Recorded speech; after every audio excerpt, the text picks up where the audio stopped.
Is not an eye for an eye, but it is eye and eye, like Haile Selassie, Jah blessed is Rastafari. I.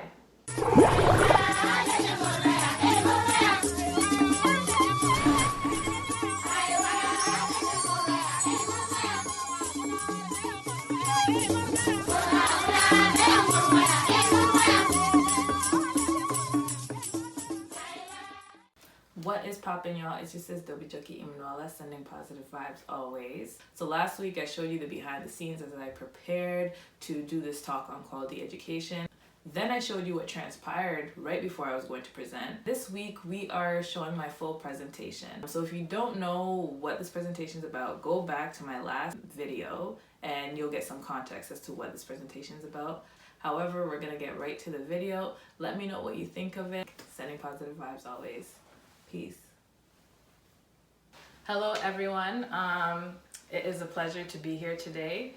I would like to first start by acknowledging the land that I'm on. I'm currently in Markham, Ontario, and this is the traditional lands of the Mississaugas of New Credit, and I want to give thanks to the ancestors for allowing me to be present here. And in doing that, I also want to give thanks to the ancestors of my direct lineage for allowing me to be present here as well and giving me the power and strength to present for you today. Before I start, I want to say my name in full. Dobi Joki Emmanuela Nicola Khalifa Brinji. I identify as a product of the continent of Africa, a seed of Nubia, and a child of Beled al-Sudan. So in other terms, I am a South Sudanese geopolitically. I was born in Egypt and I'm African first. So today we're talking about quality education. And when we talk about quality education, I also want you to think about quality representation in relation to education. And think about that as I go throughout my presentation and try to understand how you could also be... Oh?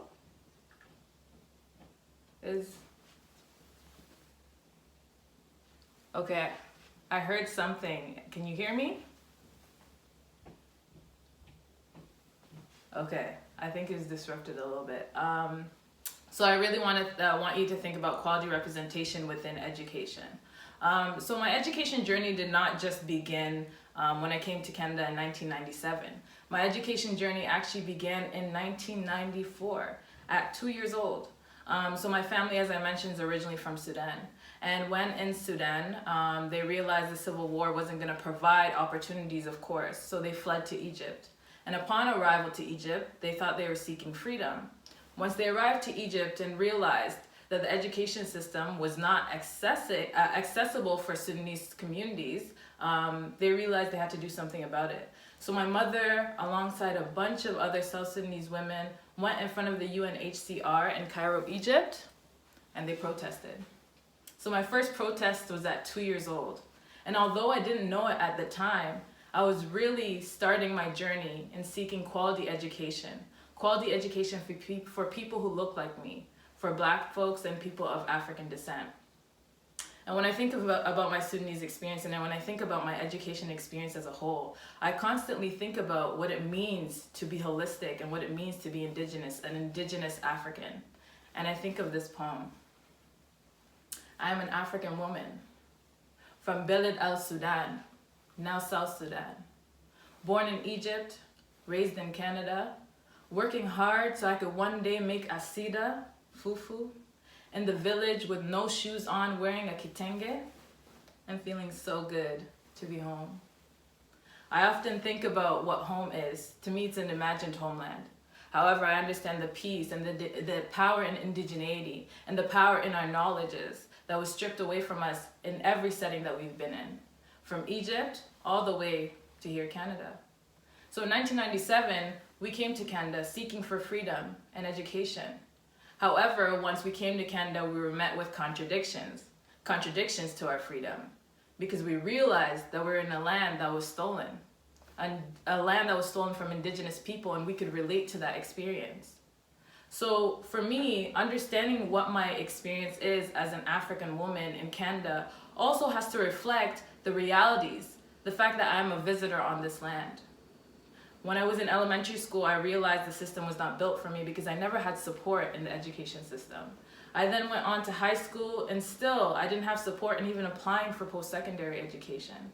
And in my second year of university, one of my first classes that year, a professor told me, it was like the second day of class, he said, "You're not gonna be an A student."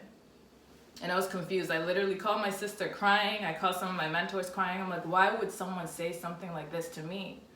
Because I knew in that moment that the color of my skin was representative of what he thought was unworthy, and that he thought that I could not accomplish what I wanted in life.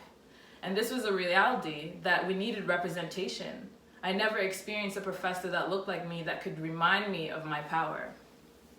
And so I had to seek discovery, self-discovery. I had to understand who I was as an indigenous woman, who I was as an indigenous African woman, an indigenous African woman who's trying to understand who she is in the context of the Western world. I felt hurt, I felt pain, I felt rage, and I needed a way to kind of express it. And so I joined the African Student Union and the Black Student Alliance as well. And I became president. So in this picture here, you see me protesting that Black Lives Matter. And the realities of Black people within the education system is that it was not built for us. And so when I think of the picture I showed you before, me in 1994 at the age of 2, protesting. This is me in 2014 protesting on the same journey, seeking quality education with quality representation. And so this self-discovery reminded me that I needed to find my power. And in doing that, I went to South Africa. And I realized that not only was my indigeneity lost, but people that I was working with, indigenous communities that I was working with in South Africa, had also lost part of their experiences due to westernization and colonization. The residue of the apartheid was so prevalent, and I realized that I had to create something. So we created an after-school program for mothers and daughters, where they could pass on traditions to one another, where they could finally have a space to truly talk about the power within them, within their indigeneity, within their Africanness. And so when I think about this contradiction, I think about a poem that I wrote, which was called Contradiction. That one is in their home, but doesn't really realize that it's their home. One is in their home, but their knowledges have been stripped away from them. This poem is called Contradictions. What is this world we live in? Nothing seems to make any sense. They say the world was created by Adam and Eve, not Adam and Steve. But Eve gave birth to both Adam and Steve, and the respect that she's given is being raped and beat.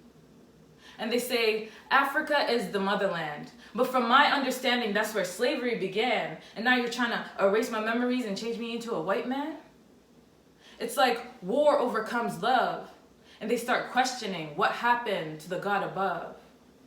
Kanye West once said he was an abomination to Obama's nation. It has come to the point that when I'm mad, I will bomb your nation. Like Syria, like Libya, like North Korea and South Korea, like the New Sudan and South Sudan. I'm from South Sudan. They call it the dirty South. But the Arabs came into our country, they said that we were dirty, so they kicked us to the South. You tried stripping me away from my identity. You oppressed, you killed, and you hated me with no doubt. Now I understand what the natives complain about. African soil has turned into turmoil. Sudan refreshing war because of the term oil. My brothers and sisters now shaking each other's wrists. Victims of struggled war now in an orphanage. Government oppressing their people. Land, mass, and grass used to bury people. Water that we quench and thirst for is used to drown people. What happened to the love that protected us so lethal? A bullet shot of love, now you are my equal. Allah, Kareem, protect us from this regime. Jesus Christ, guide me, the Father, Son, and the Holy Spirit, draw near. See, it's not an eye for an eye, but it is eye and eye, like Haile Selassie, Jah blessed is Rastafari, I.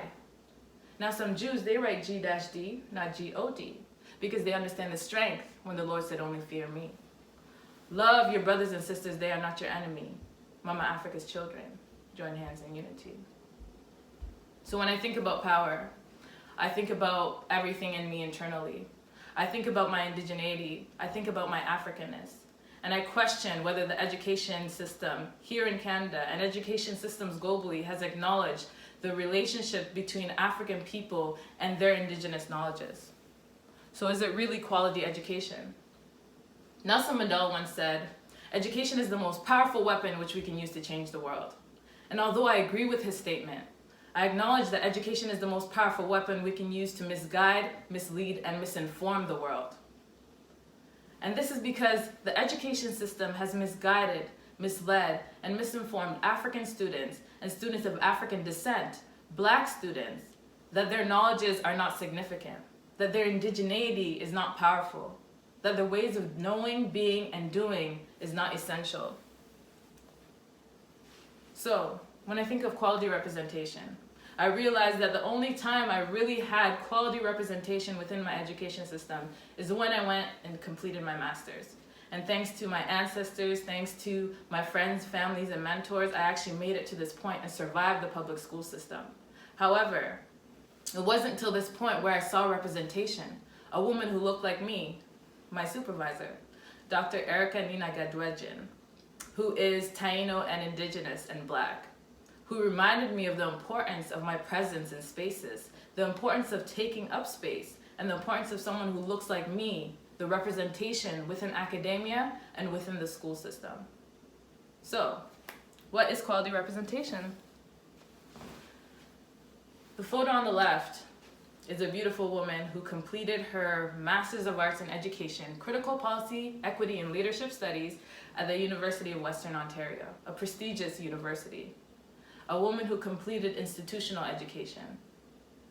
The woman on the right is an African woman, an Indigenous African woman, from Brinji, Wau, Western Bahar Ghazal, South Sudan, a Balanda woman who recognizes her knowledge, who recognizes her indigeneity as part of who she is, who recognizes the importance of holistic work and responsibility, collective work and responsibility. So, I've been able to reconcile these two. And although one is considered institutional and one is considered holistic, I reconcile them because they're both a form of survival. One for the capitalist system and one for my heart and spirit. So, storytelling is education. Storytelling is healing.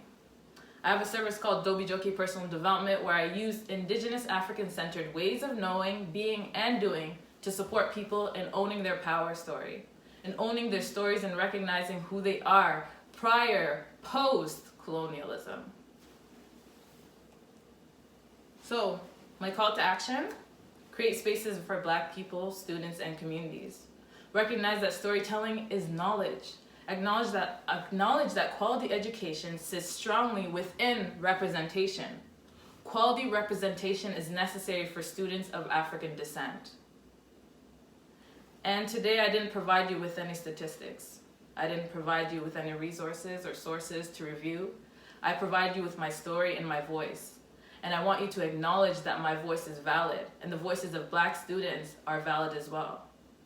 I also want you to look at the bottom and see, it says Justice for Ahmaud Arbery. This is a young Black man who was recently shot across the border in the United States for being Black, jogging in his neighborhood, for his existence.